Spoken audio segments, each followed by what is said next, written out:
Hello everyone, welcome back to the Dungeon Learner's Guide. This week we've got another Commander's Guild deck tech. This is deck number 163 and it's titled Ability Score Improvements. And if you haven't seen this show before, what we're doing is randomly selecting a card from scryfall.com or working with a card suggested to us, working with a budget of $100 or less, and then building a commander deck for Magic the Gathering around a theme of the chosen card. So this week, our random card was suggested to us by Johnny Cross 10 over on Reddit, and that card is Butcher of the Horde. So Butcher of the Horde is 1 red, white, black for a 5/4 demon. It has flying, and sacrifice another creature. Butcher of the Horde gains your choice of Vigilance, Lifelink, or Haste until the end of turn. So originally, there were a lot of different directions that this deck can go, and in fact, if you're interested in some other builds, please do let me know down in the comments, because I know there's a lot that this card can do. But what we did this week is we stuck to the Mardu colors, we didn't add anything to it, and we're playing partner commanders very specifically for one of the pair of partners, and that is Akroma Vision of Ixidor. So Akroma is 5 white for a 6/6 legendary creature angel. She has flying, first strike, vigilance, and trample. And at the beginning of each combat until the end of turn, each other creature you control gets +1/+1 if it has flying, +1/+1 if it has first strike, and so on for double strike, death touch, haste, hexproof, indestructible, lifelink, menace, protection, reach, trample, vigilance, and partner. Plus Akroma, of course, also has partner. So we are pairing Akroma with Vial Smasher the Fierce, which is 1 black-red for a 2/3 Goblin Berserker. Whenever you cast your first spell each turn, Vial Smasher the Fierce deals damage equal to that spell's converted mana cost to an opponent chosen at random. Then it also, of course, has partner. So unfortunately for poor Vial Smasher here, we're really only playing them for the colors. There isn't another Rakdos partner commander, which meant that this was the only way we could have Akroma in the command zone for what we're trying to do. And the main reason we want Akroma is because the Butcher of the Horde naturally has flying, but can give itself an additional 3 of these abilities, meaning that at its maximum, Akroma can give it +4/+4, making it a massive 9 power attacker, which is really all we want to be an aggressive deck. So I figured with that in mind, we may as well lean into the Akroma strategy. And yes, I know you could also lean into like an Aristocrats build or Demons, but in this case we're doing the ability counters and the ability keywords and everything that cares about abilities on creatures. So with that in mind, let's take a look at some of our themes for the deck and then kind of pick apart what the deck actually does. So first up, as I've already mentioned, we are looking at abilities. And what better card to talk about when we're talking about abilities than Zetalpa Primal Dawn? Because Zetalpa is 6 white for a 4/8 Elder Dinosaur, and it has flying, double strike, vigilance, trample, and indestructible. So there's a lot of keywords on there, but there's actually a couple that are going to be the most important for what we're trying to do. And believe it or not, those 3 are flying, double strike, and indestructible. Being able to hit multiple times in a turn with double strike, being able to have evasion with flying, and being able to not die with indestructible makes Zetalpa incredibly useful, especially when we start talking about our second theme in the deck, which is giving keywords to creatures who may not normally have them. And a great example of that is Urborg Scavengers, which is 2 and a black for a 2/2 spirit. Whenever it enters the battlefield or attacks, exile target card from a graveyard and put a +1/+1 counter on Urborg Scavengers. Urborg Scavengers has flying as long as a card exiled with it has flying. The same is true for first strike, double strike, death touch, haste, hexproof, indestructible, lifelink, menace, reach, trample, and vigilance. Now you may notice every single keyword that Zetalpa has, Urborg Scavengers could also get. Now, it's not nearly as big as Zetalpa. Even if it comes in and immediately exiles Zetalpa, it's still just a 3/3 instead of a 4/8, which does make a difference. But this is a great way to make sure that if some of our creatures die and we can't get them back, we can at least make use of their keywords while they're in the graveyard and give it to creatures who may need to be able to benefit from it in other ways. And then finally, that leads us to our last theme for this week, and that is just aggressive strategies. One of the best ways that we're going to be winning the game is through combat because of the amount of keywords we have, so we may as well make sure that we can do as much damage as possible. And one of the best finishers that we could possibly have in this deck is Gisela Blade of Gold Knight, which is 4 red, white for a 5/5 angel. She herself has 2 keywords in flying and first strike, but also, and most importantly, if a source would deal damage to an opponent or a permanent an opponent controls, that source deals double that damage to that player or permanent instead. And if a source would deal damage to you or a permanent you control, prevent half that damage rounded up. So this is really one of the most aggressive cards in the deck, which is saying something because it is 7 mana. It is quite expensive, but it's still going to be able to mean that we do a ton more damage than we may normally be able to do, because now Zatalpa with Double Strike is not doing 8 damage, they're doing 16. The Urborg Scavengers, who might be at 3 with Double Strike, is not doing 6, they're doing 12. And that is a huge source of damage that we can just exponentially increase by putting more creatures in play and adding more keywords to our creatures. We really want to be the aggressive deck at the table. And this deck is a prime example of one of my favorite ways to play Magic, in the sense that our opponents are going to be able to see what we're doing. They're going to see our creatures, they're going to see the keywords, and hopefully there's nothing they're going to be able to do about it. They are just watching as we wind up and just swing in for lethal damage, because our creatures might all have hexproof, they might all have indestructible. Unless you're looking at something like Farewell to exile all the creatures, there really aren't a ton of ways to deal with what we're trying to do, which is why being the aggressive deck at the table is exactly where we want to be. Now, with all of that being said, the next thing I want to do is take a look at some key cards for this deck. These are the cards that either synergize very well with what we're trying to do, or in some cases are win conditions on their own. So the first key card I want to highlight is Scavenged Brawler. And this is a card that I honestly don't even know if I knew this existed before I started building this deck, but it is a powerhouse of a card because it is 6 mana for a 4/4 construct. It has flying, vigilance, trample, lifelink, and you can pay 5 and exile it from your graveyard, choose target creature, put 4 +1/+1 counters, a flying counter, vigilance counter, trample counter, and lifelink counter on that creature, activate only as a sorcery. Now, the activating as a sorcery obviously is not the most ideal situation, but being able to put all of those keywords and 4 +1/+1 counters onto any creature we control makes pretty much anything a massive threat. And this also plays into what we talked about earlier of wanting to give keyword counters to creatures who may not otherwise have them, because Scavenged Brawler has them on its own, and it's a great body on the board, but when it dies, we still get to keep those counters and give them to other creatures, which means we kind of get double the usefulness out of it. Our next key card, though, is going to look a little bit different, and that one is going to be Henrika Domnathi. And Henrika is 2 black for a 1/3 legendary creature vampire. She has flying, and at the beginning of combat on your turn, choose one that hasn't been chosen. Each player sacrifices a creature, you draw a card and lose 1 life, or transform Henrika Domnathi. And you might be looking at this and wondering why this is a key card when the only keyword on it is flying. It doesn't seem like it does much with what we're trying to do, but when we transform it into Henrika Infernal Seer, this is exactly what we want for the deck. It's a 3/4 vampire with flying, death touch, and lifelink. And you can pay 1 black, and each creature you control with flying, death touch, and or lifelink gets +1/+0 until the end of turn. Those 3 keywords are some of the most common throughout our entire deck, so being able to pump pretty much our entire team for 3 mana can be a huge swing in our favor, especially if one of the keywords is lifelink, because now that means we're gaining an extra life from each of our creatures. Our stuff might have flying, so it's evasive, might have death touch, so it doesn't matter if our opponents are blocking or not. This is a great way to just get a ton of damage kind of out of nowhere.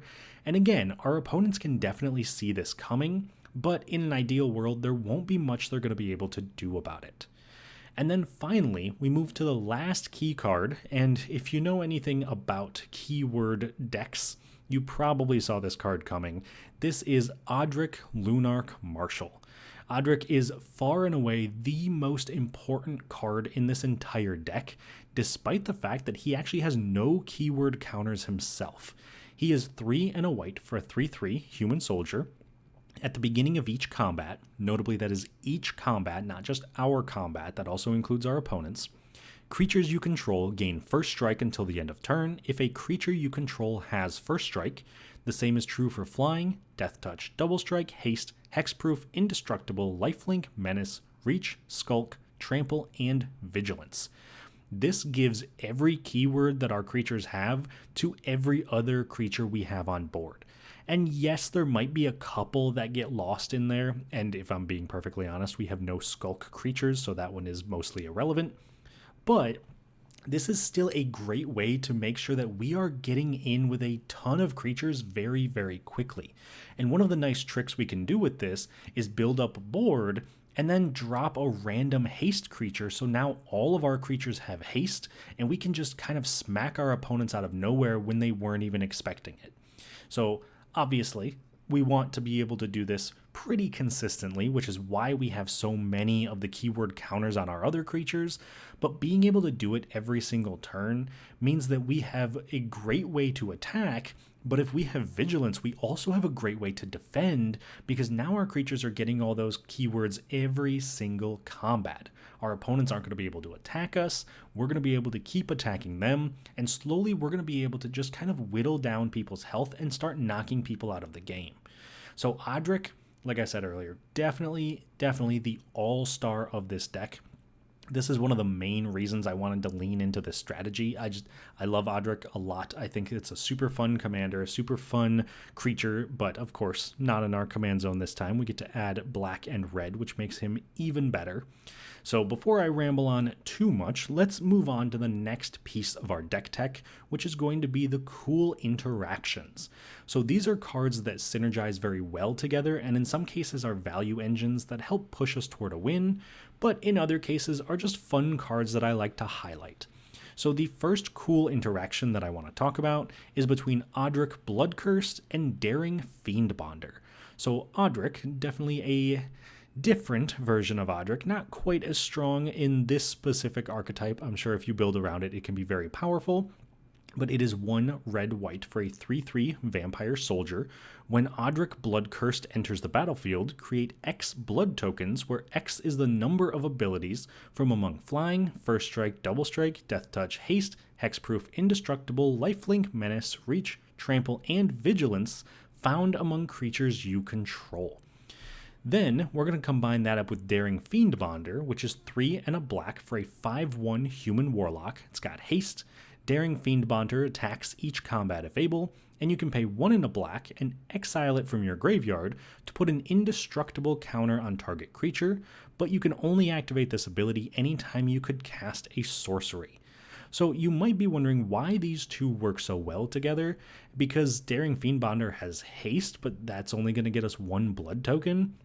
But you've got to keep in mind, blood tokens make us discard a card to draw a card, meaning we can actually discard the Daring Fiendbonder and then activate its ability in the graveyard to put an indestructible counter on another creature. And yes, we can't kind of just get our opponents with it. It does have to be done at sorcery speed, but it's a great way to put the Fiendbonder into the graveyard, because a lot of times our opponents aren't really going to want to kill it because they don't want us to give something indestructible, as that's one of the harder keywords for us to achieve. There's only, I believe, 3 creatures in the entire deck that have it naturally, so it is definitely one of those abilities that we want the most. But that is very different than our next cool interaction, which is going to be between Brash Taunter and Blazing Sunsteel. Now, you might be looking at this and again thinking there's not much going on here. Brash Taunter does have indestructible, which is great, but it doesn't really play into what we want to do. So let's read both of these cards and I'll kind of explain why they're here. So Brash Taunter is 4 and a red for a 1/1 goblin. It has indestructible. Whenever it is dealt damage, it deals that much damage to target opponent, and you can pay 3 and tap it and have Brash Taunter fight another target creature. We're going to combine that with Blazing Sunsteel, which is 1 and a red for an equipment. Equipped creature gets +1/+0 for each opponent you have, and whenever equipped creature is dealt damage, it deals that much damage to any target, and it equips for 4. Now, normally, I like to include infinite combos in my decks just in case the game stalls out, just in case something happens. I'm a firm believer that you always need some way to end a game, particularly if you are an aggressive deck, because you don't want to bank on being able to always attack. There's a chance your opponents have something like an Aetherize or a Fog or a Settle the Wreckage, or maybe just preventing all combat damage permanently on the board. So we needed to have some sort of backup win condition, and this is the one I chose for this deck, because again, Brash Taunter has Indestructible, which is one of the fewest keywords in the deck. So the way that this works is we can equip Brash Taunter with the Blazing Sunsteel, and as soon as it takes damage, there will be 2 triggers that go on the stack. The first one from Brash Taunter will do that much damage to target opponent, and then the second one from Blazing Sunsteel deals that much damage to any target. That wording is very important because now we can point that damage back at the Brash Taunter and repeat this process an infinite number of times until we've done an infinite amount of damage to our opponents and knocked them all out of the game. Now, obviously, this is an infinite combo, so if that's something your playgroup is not a fan of, maybe just take out the Blazing Sunsteel, because I do think Brash Taunter is still very much worth it in the deck. But I did want to highlight this because, like I said, I'm a firm believer that you should be able to end games when given the chance. So those are our cool interactions for this week. So the next thing we got to do is take a look at the price of the deck. And this week our price came in at $80.82, and the most expensive card in the deck actually wound up being Aurelia the War Leader at $9.14. And Aurelia, definitely worth the inclusion in here. She is an expensive card, but I do think she's very much worth it. She is 2 red, white for a 3/4 legendary creature angel. She has flying, vigilance, and haste, and whenever she attacks for the first time each turn, untap all creatures you control. After this phase, there is an additional combat phase. So because aggro is our main win plan here, we want to make sure that we can get in as many attacks as possible, and Aurelia is going to give us the best chance to do that because she can come down and immediately give us another combat phase, letting us attack twice in a single turn. Plus, she also has 3 very relevant keywords, because if we have something like Odric on board and all of our creatures are getting flying, vigilance, and haste, that means that they are being evasive, getting around the ground blockers. They still have vigilance, so they're able to block instead of just attacking and being done, and they have haste, so if there's any new creatures we've just played, they can come in right away and start swinging. So Aurelia does tick all the boxes, but she is unfortunately pretty expensive, so if you did need to trim Aurelia, you could find a bunch of other creatures that have multiple keywords, or maybe even another extra combat spell. But I think that if you don't mind the $9 for Aurelia, I do think she's worth the include. On the other hand though, if you're looking for a card to put into the deck that is a little out of our budget, I do have a suggestion for you there as well, including a card that I would replace it for. So this week, the card that is out of budget would be Akroma's Will. And normally I don't like to recommend the staple cards, and I would argue that at this point Akroma's Will is definitely a staple of the Commander format.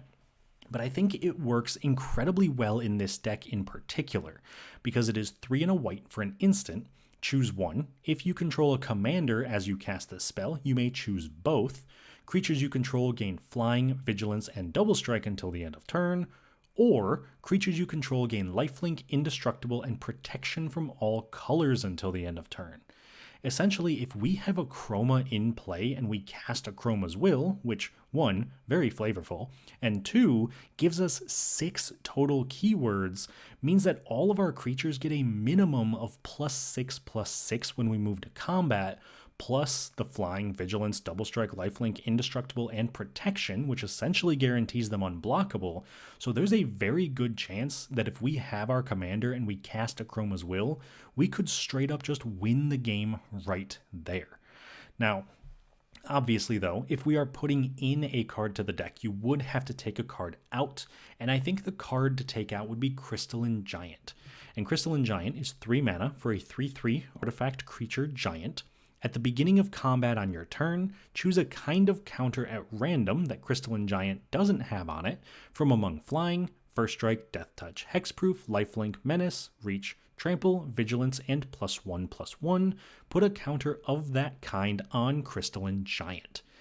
This is a card that I frequently try to put into decks. I always try to make it work, and I always want it to be good, and then it kind of just falls flat almost every time.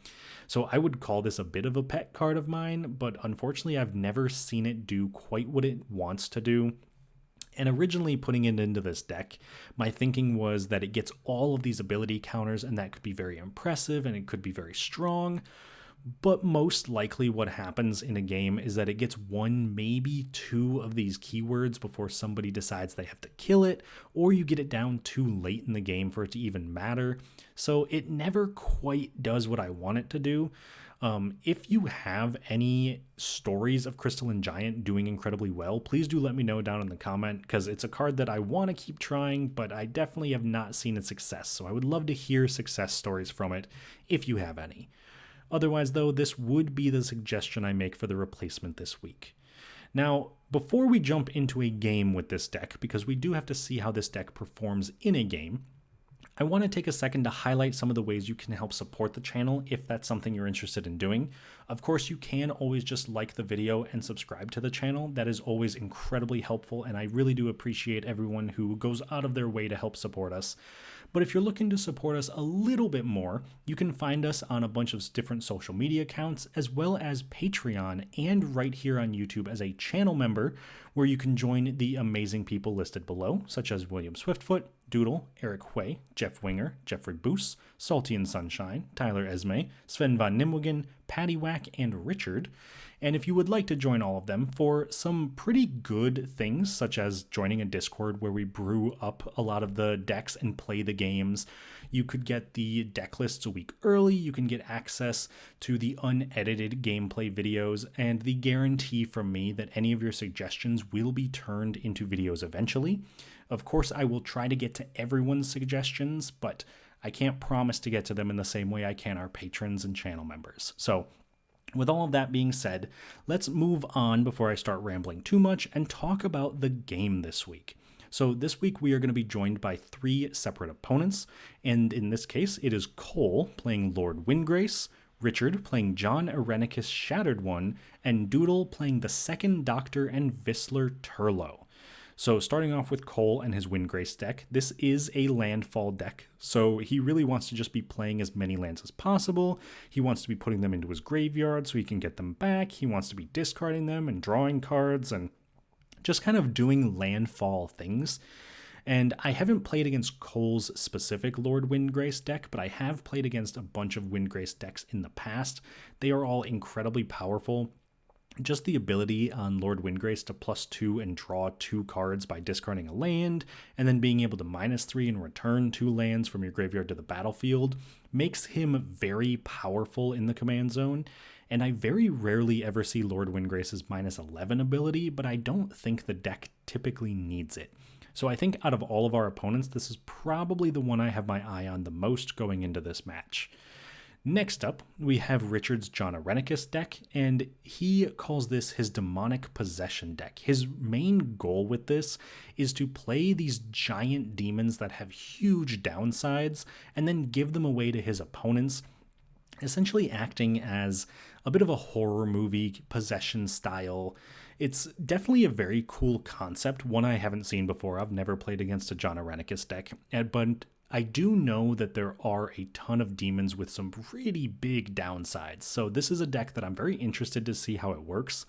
I know that the way that Richard has talked about it, he doesn't have a lot of success in terms of winning with the deck, because it tends to focus on goading and giving your opponents big creatures, which is a strategy that falls apart a lot once it becomes one-on-one. But it's more for the theme and more for the vibe. So I am in full support of that, and I love someone who goes deep into the actual theme of the deck instead of focusing on how to make it super, super good. So very cool there. And then finally, we have Doodle playing the second Doctor and Whistler Turlo, and this is kind of a punishment deck. He wants to force his opponents to draw cards and then punish them for doing so. So the second Doctor makes sure that his opponents always have a full grip of cards, making sure that they're drawing additional cards at the end of his turn. And then Whistler Turlo is the punishment side of it, because it's going to be making an opponent lose life equal to the number of cards in their hand. So he wants to make people take damage for drawing cards. He wants to make people wheel their cards away and draw a ton of new ones and take a ton of damage and then lose life with Whistler.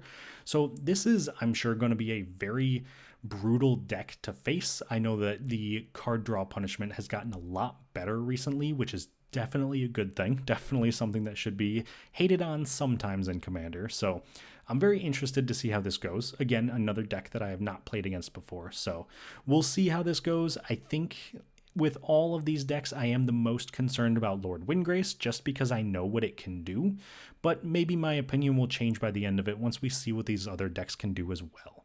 So down in the comments, make sure you get your predictions in. Who do you think is going to walk out the winner of this game? Will we be able to get there with our ability counters? Is it going to be landfall, demons, or card draw punishment? So let me know what you think. Hopefully you liked the deck tech, but let's jump into the game, see how we do, and I will talk to you all once it's done. At the start of the game, Cole goes first, followed by Richard, myself, and then Doodle. On Cole's first turn, he plays a forest. Richard plays a Temple of Deceit, scrying 1. I play a Plains and cast Rograk, Son of Roga. Doodle plays a Deserted Beach. Cole plays a mountain. Richard plays an underground river, then casts Arcane Signet.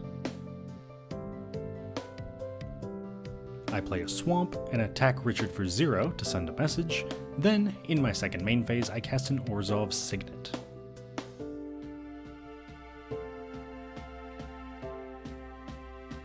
Doodle plays a Shipwreck Marsh. Cole plays a Dragon Skull Summit. Richard plays a Mutavault, then casts Xenic Poltergeist, which can tap to turn a non-artifact creature into a creature with power and toughness equal to its mana value until Richard's next upkeep. I play a Plains and cast a Vampire Nighthawk, then move to combat attacking Doodle for 0.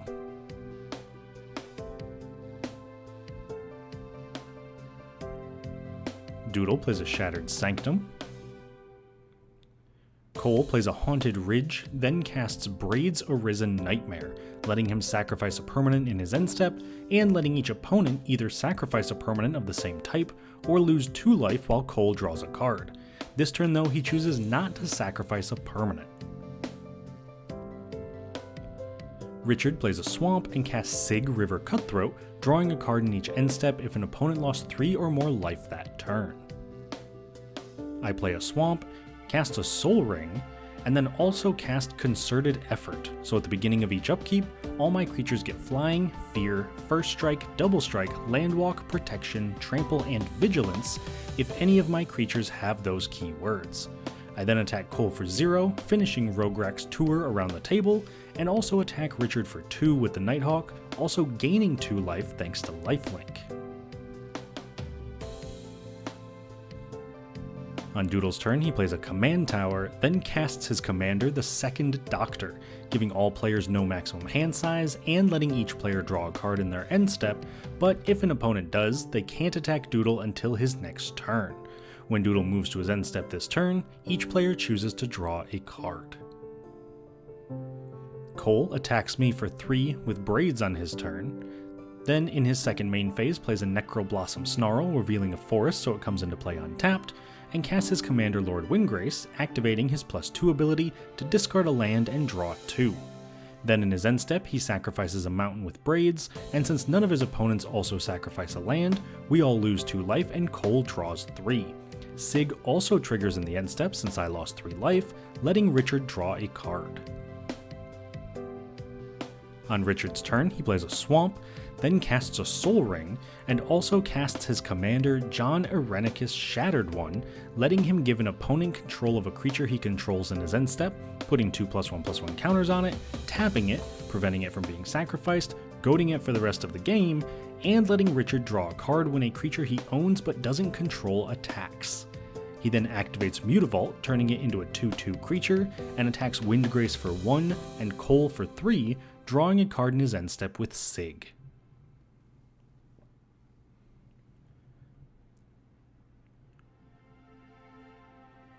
On my turn, I cast my commander Akroma, Vision of Ixidor, giving my creatures +1/+1 for each keyword they have when I move to combat, which I do, giving both the Nighthawk and Rograk +5/+5, letting me attack Windgrace for 7, gain 7 life, and kill the Planeswalker. On Doodle's turn, he plays a Plains and casts Rankle, Master of Pranks, attacking Cole for it for 3 since it has haste, making each player discard a card, draw a card, and lose a life when it deals combat damage. In Doodle's end step, each player chooses to draw a card, and Richard draws an additional card with Sig. On Cole's turn, he casts Terminate, destroying Akroma, then plays a Mountain and casts Rampant Growth, searching his library for a basic land, putting it into play tapped.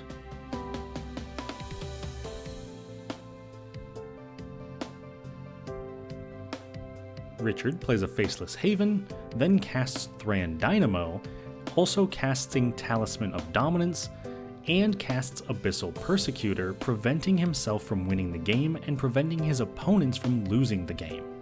After that, he activates Mutavault, turning it into a 2/2 creature, and moves to combat, attacking me for 3 with Sig and the Mutavault, letting Richard draw a card at the end of his turn. Also at the end of turn, he uses John Arenicus to give Abyssal Persecutor to Doodle, putting 2 +1/+1 counters on it, tapping it, and goading it.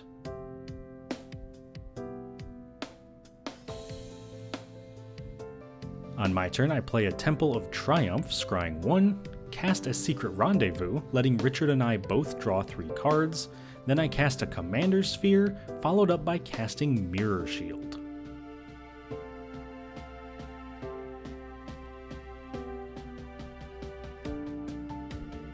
On Doodle's turn, he plays a Morphic Pool and casts Smothering Tithe, but Richard has a response, countering it with an Offer You Can't Refuse, letting Doodle make 2 treasure tokens instead.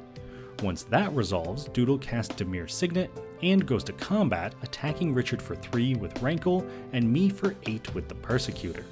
Before damage, Richard activates the Poltergeist to turn one of Doodle's treasures into a 0/0 creature, and in response, Doodle uses the treasures to cast Dictate of Crufix, letting each player draw an additional card in their upkeep. Then Richard draws a card with his commander, I block with my Vampire Nighthawk, which has both Death Touch and First Strike thanks to concerted effort, killing the demon, letting me gain 2 life, and Richard takes 3, triggering Rankle so each player discards a card, draws a card, and loses a life. Then at the end of turn, each player chooses to draw a card, and Richard draws an additional card.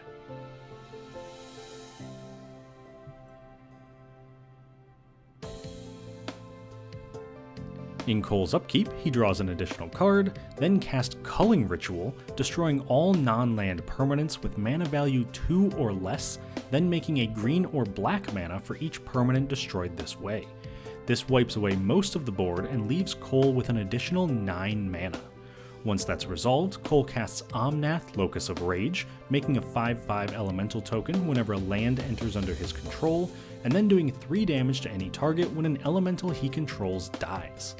He then plays a Forest, making an elemental token, and casts Blossoming Tortoise, milling 3 cards and returning an Underground Mortuary from his graveyard to the battlefield, surveilling 1, giving his land creatures +1/+1, and letting him activate the abilities of his lands for 1 less mana, also making another elemental token. In Richard's upkeep, he draws an additional card, plays a Swamp, casts No Mercy, destroying any creature that deals damage to him, casts Everflowing Chalice for X=2 so that it taps for 2 mana, then he casts Archfiend of the Dross, entering with 4 oil counters, removing 1 in his upkeep and losing the game when it has no oil counters on it. Finally, at the end of turn, Richard gives me control of the Archfiend of Dross with his commander.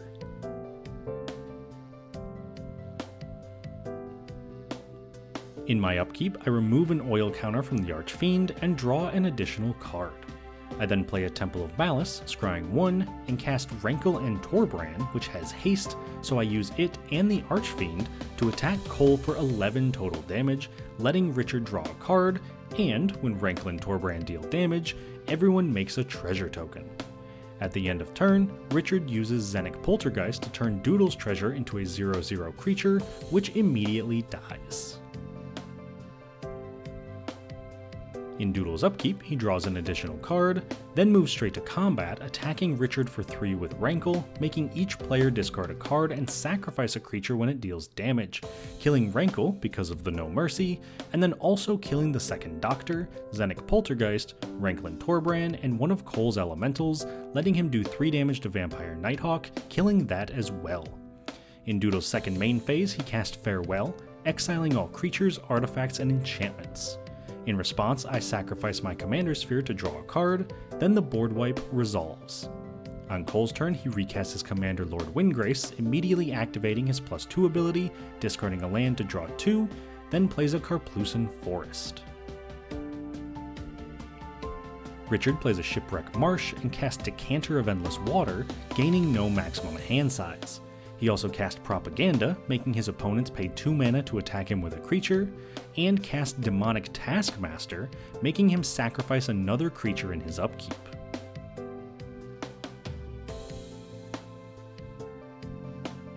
I play a Myriad Landscape and cast my other commander, Vial Smasher the Fierce, doing damage to an opponent equal to the mana value of the first spell I cast each turn. I then transmute Dimir Houseguard, searching my library for a spell with 4 mana value, specifically Odric Lunarch Marshal, putting it into my hand. Doodle plays a Rogue's Passage and casts Toothy Imaginary Friend, putting a +1/+1 counter on it whenever he draws a card, then drawing cards for each counter on it whenever it leaves the battlefield. After that, he flashes back Echo of Eons, making each player shuffle their hands and graveyards into their library, then draw 7, letting Doodle put 7 counters on Toothy. After that resolves, Doodle casts a Soul Ring, followed up by casting Azorius Signet.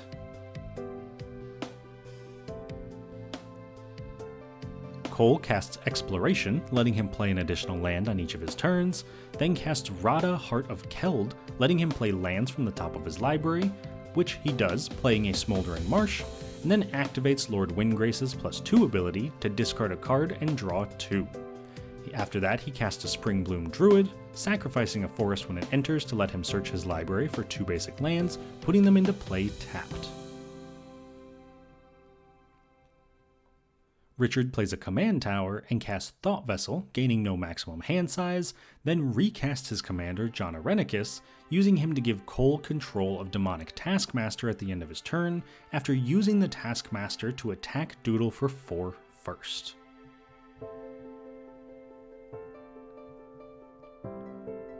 On my turn, I play a Command Tower, then cast Cairn Wanderer, which gets the keywords of all the other creatures in my graveyard, and this also triggers Vial Smasher, doing 5 damage to Cole. When Doodle draws for his turn, he puts a +1/+1 counter on Toothy, then plays an Exotic Orchard and casts Underworld Dreams, doing 1 damage to an opponent whenever they draw a card. He also casts Teferi's Puzzle Box, making each player, after drawing the card for their turn, put all cards in their hand on the bottom of their library, and then draw that many cards. After that, he casts a Toxic Deluge, paying 5 life to give all creatures -5/-5 until the end of turn, wiping the board, then attacks Lord Windgrace with Toothy for 4.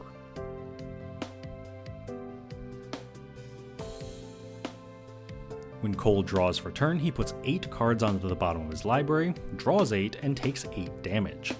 Once that resolves, he casts Vandal Blast to destroy Doodle's Puzzle Box, and activates Windgrace's +2 ability, discarding a land to draw 2 cards and take 2 damage. He plays a Foreboding Ruins, revealing a swamp so that it comes into play untapped, then also plays the swamp. At the end of turn, I sacrifice my Myriad Landscape to search my library for 2 basic lands, putting them into play tapped. Then when Richard draws for his turn, he takes a damage. After that, he plays a Darkwater Catacombs and recasts his commander, John Arenicus. He activates Faceless Haven, turning it into a 4/3 creature, which he uses to attack Doodle for 4.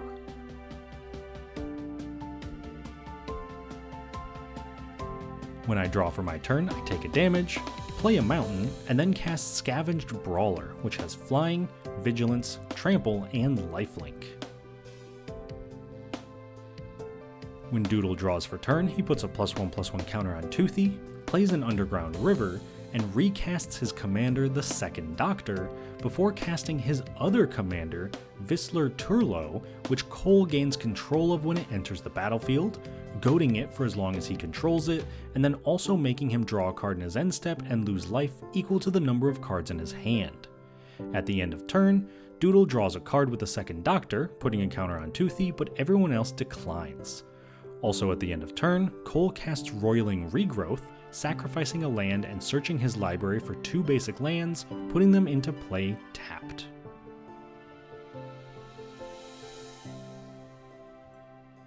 When Cole draws for turn, he takes a damage, then plays a Cinderglade and a Temple of Malady, scrying 1, then he casts Knight's Whisper, drawing 2 cards and losing 4 life.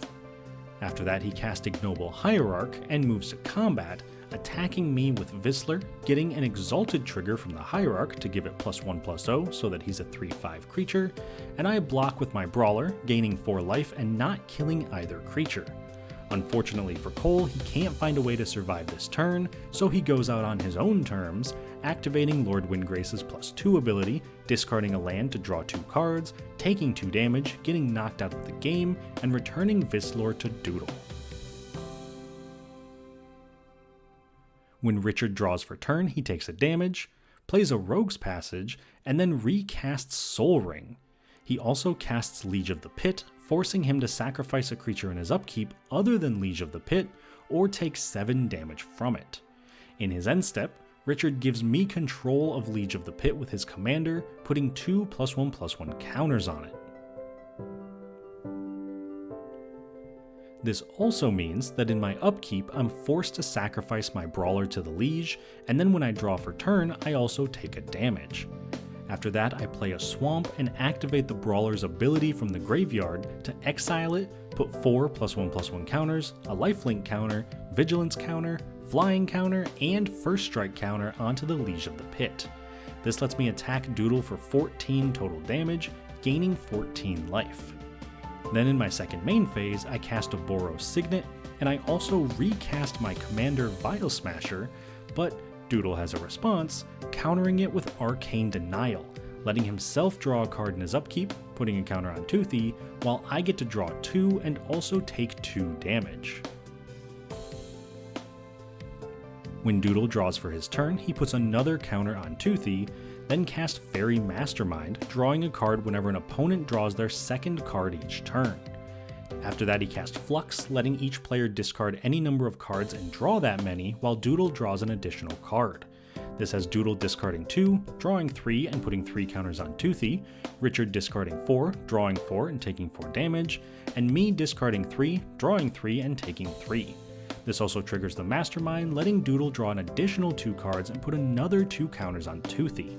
He then plays a Plains and attacks me with Visler and Toothy for 19 total damage. Then in his second main phase, he casts Farewell, exiling all creatures, artifacts, and graveyards, drawing 18 cards when Toothy leaves the battlefield. After that he casts Nadir Kraken, letting him pay 1 when he draws a card to put a counter on it and make a Tentacle token. When Richard draws for turn, he takes a damage. Then he plays an island and activates Faceless Haven, turning it into a 4/3 creature, using it to attack Doodle for 4, but he blocks with his Kraken, killing it and taking no damage. In Richard's second main phase, he casts Archfiend of Despair, making each opponent lose life in the end step equal to the life they've lost that turn, and also preventing his opponents from gaining life.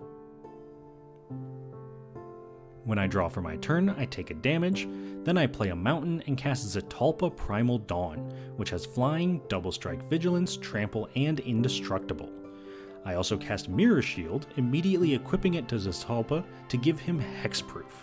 Then in my end step, I lose another life thanks to the Archfiend. Doodle plays a Plains and casts Obnixilis the Hate Twisted, doing 1 damage to an opponent whenever they draw a card. He activates Ob's -2 ability to destroy the Archfiend of Despair, letting Richard draw 2 and then doing 4 damage to him. After that, he cast Windfall, making each player discard their hands and draw 5 cards since Richard has 5 cards in hand. This also has Richard and I taking 10 total damage. Finally, Doodle casts Duskmantle Seer and passes. When Richard draws for turn, he takes 2 damage, then he plays a Swamp, casts a Priest of the Bloodrite, making a 5/5 demon when it enters and losing 2 life in his upkeep.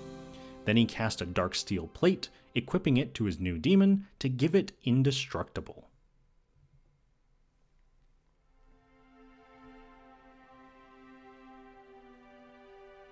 When I draw for my turn, I take 2 damage, then I play a Mountain and recast my commander Akroma, moving to combat and giving Zetalpa +6/+6, letting me attack Doodle for 20 total damage, knocking him out even when he blocks as much as he can with Duskmantle Seer. Then, on Richard's turn, he's unable to find any answers to Zetalpa, so he decides to concede, winning me the game. Alright, so that was a sweet game. Definitely a very punchy game. There was a lot of damage done throughout the course of that game. Doodle's card draw punishment deck did exactly what he wanted it to do. He was punishing people for drawing cards, and I think that if he'd had just one more turn, he probably could have found some way to knock everybody out. The Windfalls and the Obnixilis and the Underworld Dreams really just put a lot of pressure on the table, and unfortunately it caused Cole to kind of get knocked out a little bit early because he was the one who got stuck with Vizlor. So a little unfortunate on Cole's end. He did also do what his deck wanted to do. He made a bunch of elemental tokens, he made a ton of land drops, but he really suffered from the multiple board wipes throughout the course of the game. The fact that there were 2 Farewells cast in the game, there was a Toxic Deluge cast in the game, and I believe there may even have been one other board wipe that I'm not remembering off the top of my head. So definitely a very brutal game for someone who wants to keep a ton of creatures in play, which I think is also the reason that it stunted Richard a little bit as well. By the time we got to the end of the game, he was casting John Irenicus for 11 mana, which obviously is not what you want to be doing with your commander, so a little unfortunate on his end.